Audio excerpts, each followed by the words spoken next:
Dankie Here vir die liefde. Dankie vir die genade en die krag en die heerlikheid. Vader, dankie vir die beskerming oor ons lewe en dat ons kan staatmaak op U beskerming. Ons kom vanoggend na U toe in die naam van die Seun Here Jesus Christus. Ons sê aan U alle eer en heerlikheid en mag. U behoort die hemel en op aarde. Vader, dankie dat ons kan stil raak vanoggend by U en kan weet dat U ons God is. Dankie dat ons vir U kan kom vra vir beskerming in hierdie tye waar ons leef. Ons kan vra dat U ons liggaam, siel en gees beskerm.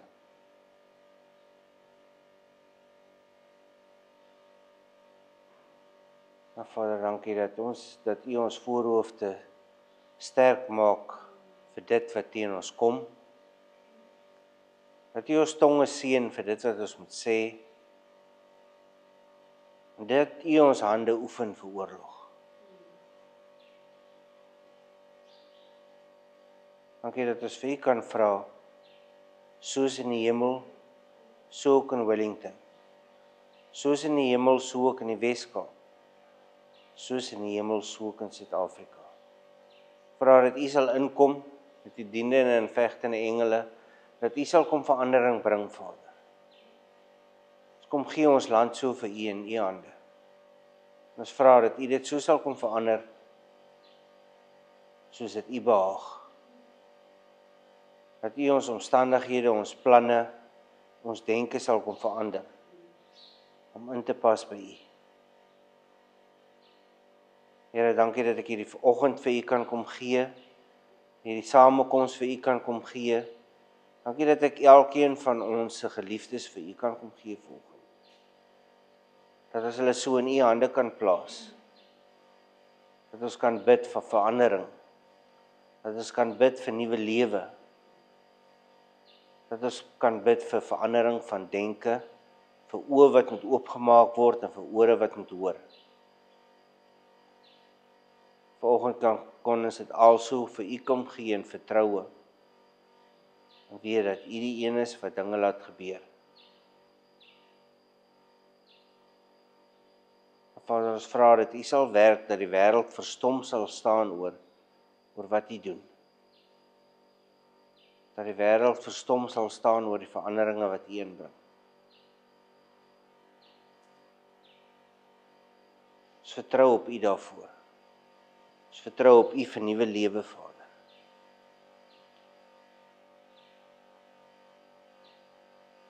Vader, ons kom gee hierdie oggend aan U. Dankie vir U teenwoordigheid, Heilige Gees. Ons vra dat U woord lewend sal word in ons. Dat U woord die waarheid is waarvolgens ons lewe rig. Ek bid so dat U elkeen van ons sal seën, dat U hand oor elkeen van ons sal hou, dat U ons net so sal toevou in die liefde vanoggend. Praat in Jesus se naam. Amen. Kerkwees gaan oor verhouding. Ons verhouding met God, maar ook ons verhoudings in die kerk. Ons het man en vrou, die huwelike en gesinne. Dit is die eerste linie van die verhoudings. En selfs hier is daar soms misverstande, geskille en ongemaklikhede. Nou kom ons by die kerk. Ons is 'n klein groepie. En selfs ons dink nie oor alles dieselfde nie. Ons verskil in wat ons doen en hoe ons dit doen. Nou dink net in 'n groot kerk. Dink aan die verskillende opinies en die uiteenlopende standpunte daar. Ons moet vir mekaar lief wees. Ons moet mekaar respekteer. Ons moet egter ook mekaar se opinies en standpunte respekteer. Dink jouself in tot hoeveel gevegte dit kan lei as ons nie mekaar respekteer nie. Hoeveel skade dit in die kerk kan berokken. Ons het nog die laaste 4 verse van die eerste gedeelte van Romeine 14 oor. Ons lees vanaf vers 9. Hiervoor het Christus ook gesterf en weer lewend geword, om Here te wees van die dooies en die lewendes. Jy, waarom veroordeel jy jou broer en jy? waarom verag jy jou broer? Ons sal tog almal voor die regterstoel van God moet verskyn. Want daar staan geskrywe, so seker as ek lewe, sê die Here, voor my sal elke knie buig en elke tong sal bely dat ek God is. Elkeen van ons sal dus oor homself aan God rekenskap moet gee. Kom ons kyk net weer na vers 9. Hiervoor het Christus ook gesterf en weer lewend geword, om Here te wees van die dooies en die lewendes. Die kern van vers 8 was dat ons aan God behoort. Hy herinner ons nou aan die hoofrede oor hoekom Christus gesterf het en weer opgestaan het. Ons is met die bloed van Christus gekoop en daardeur behoort ons nou aan God. 1 Korintiërs 6 vers 19 tot 20 skryf Paulus, of besef julle nie dat julle liggaam 'n tempel van die Heilige Gees is nie? Julle het die Heilige Gees wat in julle woon, van God ontvang en julle behoort nie aan julleself nie. Julle is gekoop en die prys is betaal. Julle moet God dus in julle liggame verheerlik. Ons kan nou nie meer ons eie agenda voor God sit nie. Dit is sonde. Wanneer ons dit doen, ontken ons die werklike verhouding tussen God en ons. Ons ignoreer ook die reddingswerk van Christus se dood en die opstanding in ons lewens. Ons het in vers 8 gesien dat Christus gesterf het en opgestaan het, sodat ons aan God kan behoort. In dit is hy Here oor die wat lewe en oor die wat gesterwe het. Hoekom is hy Here oor die wat gesterwe het? Omdat hy hulle gaan oordeel met die finale oordeel. Sy dood was die gawe wat hy as verlossing aan God betaal het, sodat ons verhouding met God herstel kan word. Hier is egter ook 'n groter prentjie. As Jesus die Here van die kerk is en elkeen in die kerk, die Here van die kerk en elkeen in die kerk is, dan kan daar nie konflik wees in die Romeinse kerk nie. Daar kan nie konflik wees wat ons vandag in kerke het nie. As ons elkeen een met Christus is, beteken dit noodwendig dat ons elkeen een met mekaar is. Wanneer daar dan geskilde in die kerk is, ondermyn dit nie net die glorie van God nie, maar ook die feit dat Jesus die Here van die kerk is. Hierdie Jode in die kerk het nie die wet onderhou om daardeur hulle redding te ontvang nie. Nee, hulle hou dit as 'n manier van aanbidding. Dit was nie een van die kardinale doktrines in die kerk nie. Paulus se waarskuwing is dat dit nie tot skering in die kerk mag lei nie. Vers 10. Jy, waarom veroordeel jy dan jou broer? En jy, waarom verag jy jou broer? Ons sal tog almal voor die regterstoel van God moet verskyn. Paulus stel hier 'n vraag aan die kerk. Waarom veroordeel jy jou broer? Die woord broer gee hier aanduiding dat hierdie aksie binne die kerk gebeur. So Paulus sê daar is oordeel binne in die kerk. Daar is binne in die kerk mense wat mekaar verag. Hulle het hulle self as regters aangestel oor die geloofsgemeenskap. Hulle en ons het egter geen reg om dit te doen nie. In vers 7 tot 9 herinner Paulus hulle ook dat Christus die Heer van almal is. Almal gaan verantwoording voor Christus doen. Slegs God mag oordeel en die wat hulle self in die rol van regter aangestel het, gaan weer deur God geoordeel word. Ons verantwoordelikheid is dus slegs teenoor God en nie teenoor mede-Christene nie. 2 Korintiërs 5 vers 10 skryf hy, ons moet almal immers voor die regterstoel van Christus verskyn, sodat elkeen kan ontvang volgens wat hy tydens sy aardse lewe gedoen het, of dit nou goed of kwaad was. Ons verskyn nie voor ander Christene nie. Ons kan nie ons vinger voor ander Christene rondswaai nie. Dit is voor Christus en voor hom alleen wat ons verantwoording moet doen. Ons kan nie mekaar oordeel oor hoe ons voel oor die dinge waaroor ons nie sekerheid het nie. Die dinge waaroor ons die laaste tyd gepraat het, wat gelei het tot die kerk, oordeel in die kerk in Rome. Ons kan nie sê die kerk gebruik 'n orgel of daardie kerk 'n gitaar en die ander kerk se tromme is te hard nie. Of die een kerk speel net video's nie. Nee, Paulus sê op watter manier ons ook al aanbid, ons moet dit net doen tot eer en verheerliking van God en vasglo dat dit wat ons doen God verheerlik. Vers 11. Want daar staan geskrywe: so seker as ek lewe, sê die Here, voor my sal elke knie buig en elke tong sal bely dat ek God is. In vers 10 het ons gesien dat God alleen sal oordeel. Hier anker hy dit in Jesaja 45 vers 23. Ek lê 'n eed af in my eie naam. Wat ek sê is betroubaar. Dit is die woord wat nie onvervul sal bly nie. Voor my sal elke knie buig en in my naam sal elke tong 'n eed aflê. God maak 'n belofte aan Israel dat hy en hy alleen oor hulle sal oordeel. Dat die nasies wat teen hulle in opstand kom, die knie voor God sal moet buig.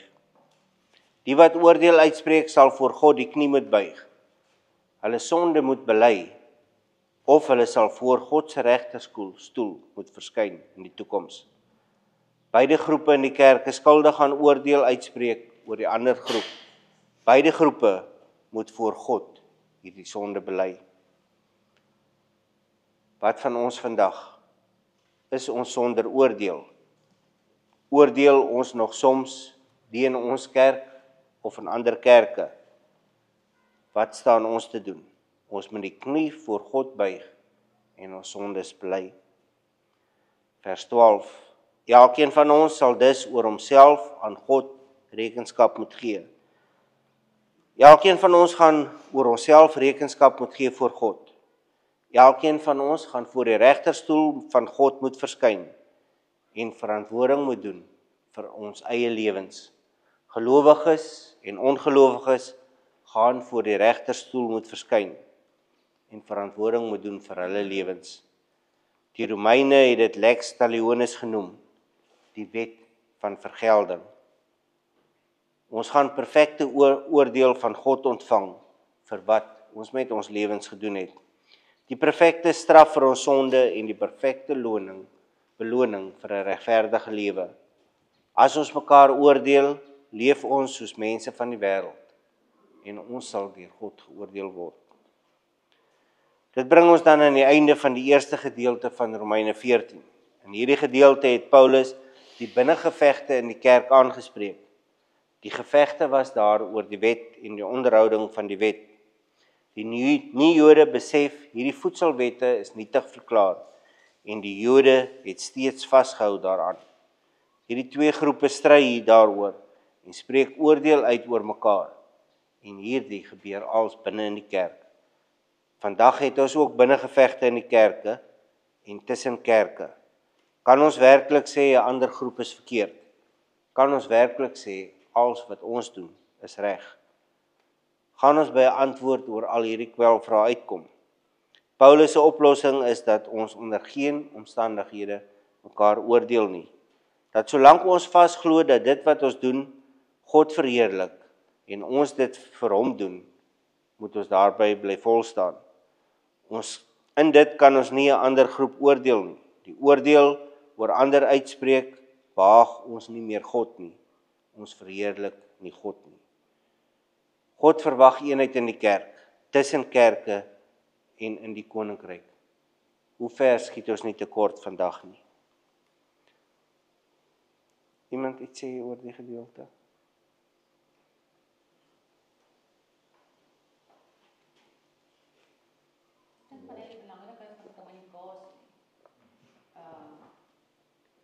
As 'n mens iets sien waarmee jy saamstem, die hoeveel kere gebeur dit maar net nie dat 'n mens laat toe dat die klein jakkalsies inkom. En dan raak dit later 'n groot ding en 'n groot gevoel binne in 'n mens wat eintlik soveel van die salwing kom steel wat 'n mens self moet ontvang. So dit raak eintlik vir die persoon self 'n struikelblok Maar ek dink die geheim is so kommunikasie. Dis nie te sê dat 'n mens dieselfde oortuiging gaan hê op die ou en van die dag nie, maar net begrip. Sodat 'n mens 'n ander kan respekteer in sy manier van die Here aanbid. Dat dit in opregtheid is. Dan haal 'n mens dadelik aan struikelblok weg. Dis daai ou klein jakkalsies voedend vir my wat 'n mens so bedag moet op wees.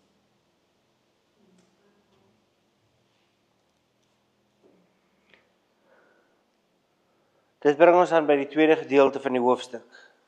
Liefde en eenheid in die gemeenskap. In die gedeelte gaan hy aan om die wrywing binne die twee groepe in die kerk aan te spreek.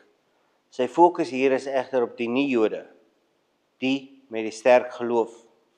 Die feit dat hulle vrygespreek is daarvan om die wet te volg, het gemaak dat hulle neergekyk het op die Jode.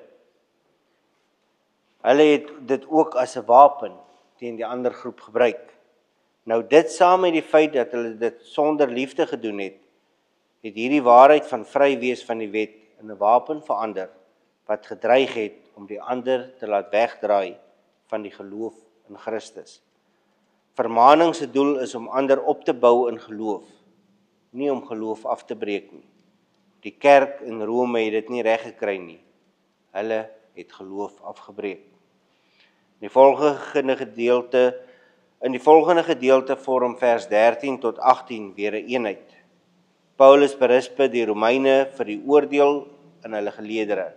Die probleem was hierdie ewigdurende tweestryd tussen die twee groepe oor die onderhouding of die nie-onderhouding van die wet. Hy begin in vers 13 daarmee dat ons niks moet doen wat 'n ander gelowig geseer gaan maak in sy geloof nie. Kom ons lees vers 13 tot 23. Laat ons mekaar dan nie meer veroordeel nie. Neem jou liewer voor om niks te doen wat jou broer kan aanstoot gee of tot 'n val kan bring. Omdat ek die Here Jesus ken, weet ek en is ek daarvan oortuig dat niks van onsself onrein is nie. Maar as iemand iets as onrein beskou, vir hom is dit dan onrein. As jy met wat jy eet jou broer aanstoot gee, leef jy nie meer volgens die liefde nie. Moenie deur wat jy eet iemand vir wie Christus gesterf het, laat verlore gaan nie. Moenie dat die goeie wat jy het 'n slegte naam kry nie. Die koninkryk van God is nie 'n saak van eet en drink nie, maar van gehoorsaamheid aan God en vreugde wat die Heilige Gees ons gee. Wie op hierdie manier vir Christus dien, geniet die guns van God en die agting van mense. Laat ons dan beywer vir die dinge wat die onderlinge vrede en opbou bevorder.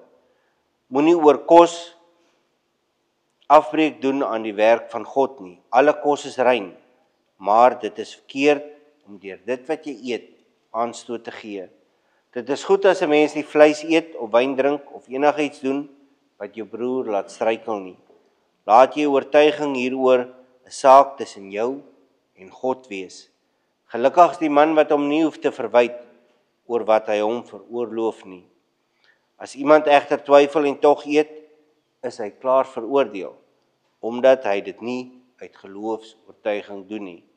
As enige iets wat 'n mens nie uit geloofsoortuiging doen nie, is sonde. Kom ons kyk weer na vers 13. Laat ons mekaar dan nie meer veroordeel nie. Neem jou liewer voor om niks te doen wat jou broer kan aanstoot gee of tot 'n val kan bring nie. Iemand iets sê oor die gedeelte? Net vir die hele gedeelte, ek kyk net daai ding was, daai was kos 'n groot storie. Wat sê van China? Dit was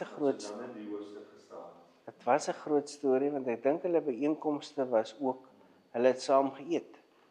Ek weet, hulle het saamgekom vir 'n erediens, maar hulle het ook saam geëet. En dan het die een groep wat hierdie vleis geëet het, het vir die ander groep aanstoot gegee.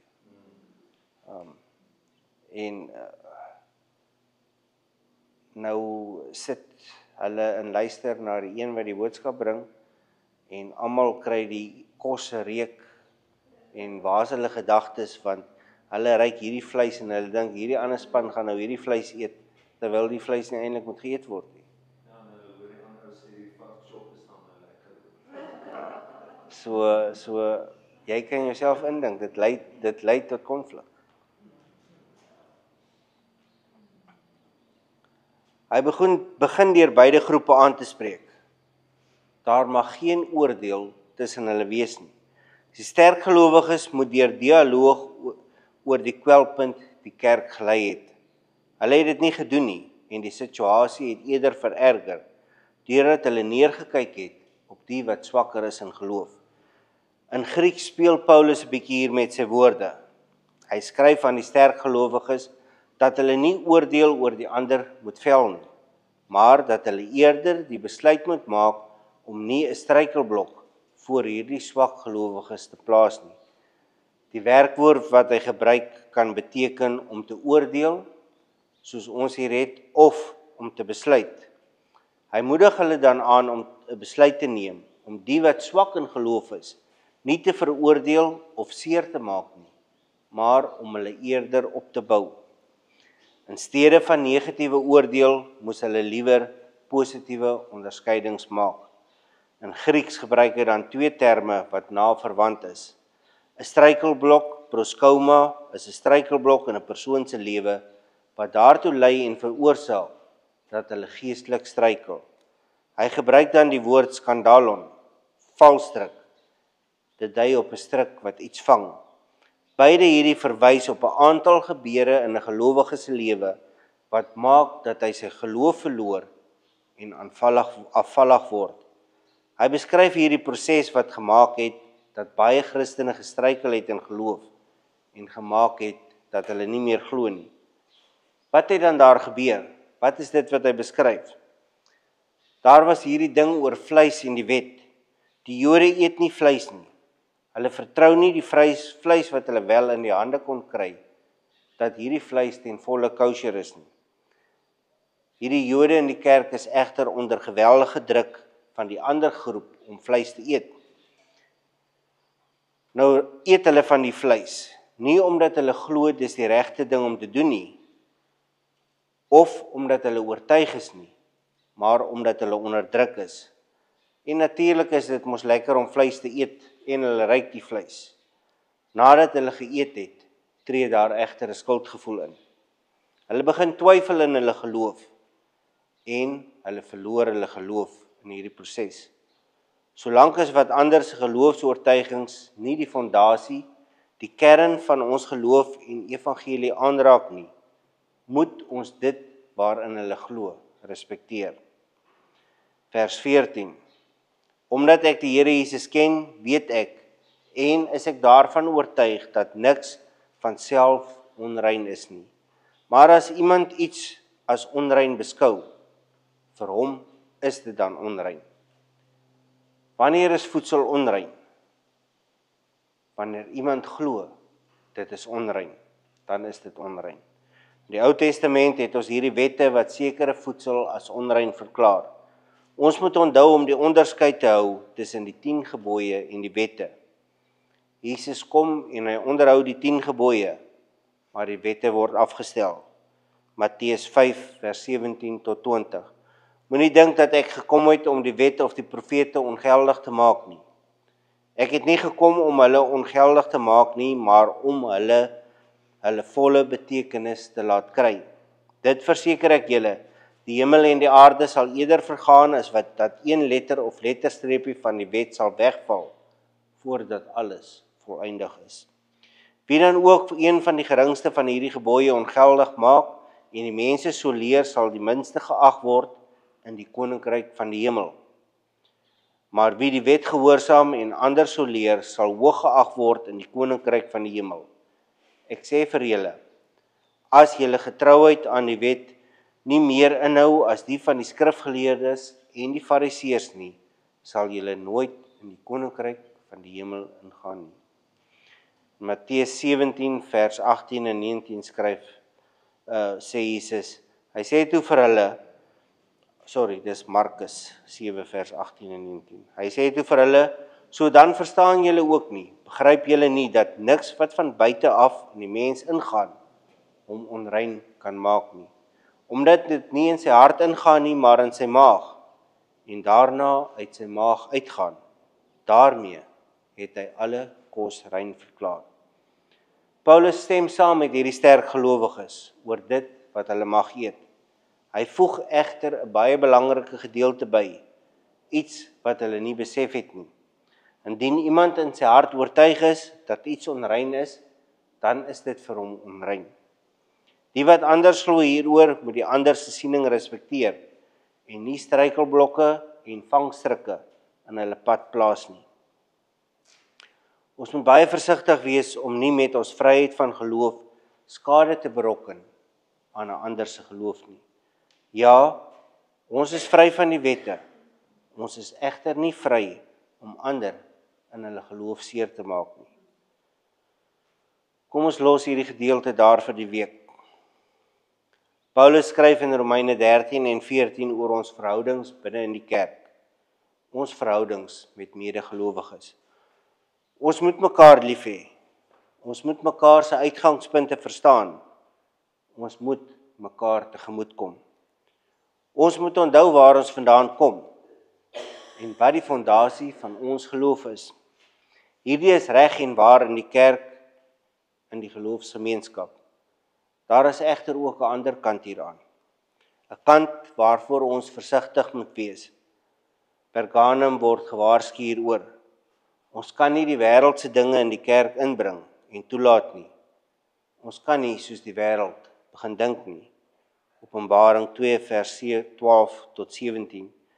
Skrywe aan die leraar van die gemeente in Pergamum. So sê hy wat die skerp swaard met die 2 snykante het. Ek ken die plek waar julle bly, daar waar die troon van Satan is. Tog bly julle aan my naam getrou en julle het nie my geloof in my afgesweer nie. Julle geloof in my afgesweer nie. Selfs nie in die tyd toe Antipas, my getroue getuie, doodgemaak is, daar by julle waar die Satan bly nie. Maar ek het 'n paar dinge teen julle. Julle het mense wat daar die leer van Biliam aanhang. Hy het vir Balak geleer om die volk Israel van my afvallig te maak, sodat hulle afgodsvleis geëet en onsedelikheid bedrywe het. So is daar onder julle ook mense wat die leer van die Nikolaïte aanhang en dieselfde sondes doen. Bekeer julle nou, anders kom ek gou na julle toe, en ek sal daardie mense bestry met die swaard van my mond. Elkeen wat kan hoor, moet luister na wat die Gees vir die gemeente sê. Aan elkeen wat die oorwinning behaal, sal ek van die verborgde manna gee. En daarby sal ek vir hom 'n wit steentjie gee met 'n nuwe naam daarop gegraveer.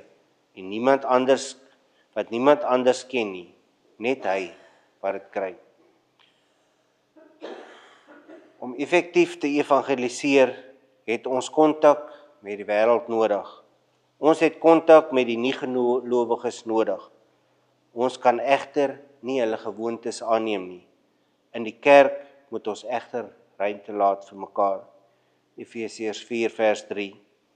Lê julle daarop toe om die eenheid wat die Gees tussen julle gesmee het te handhaaf, deur in vrede met mekaar te lewe. Ons moet die regte balans vind in dit alles. Is ons harte reg teenoor ons medegelowiges, teenoor ander kerke wat dieselfde Jesus verheerlik as wat ons doen? Kom ons ondersoek eerder ons eie harte as om vinger te wys na ander. Mag die liefde van Jesus die week in en deur ons vloei, sodat dit die om ons dit kan ervaar. Amen.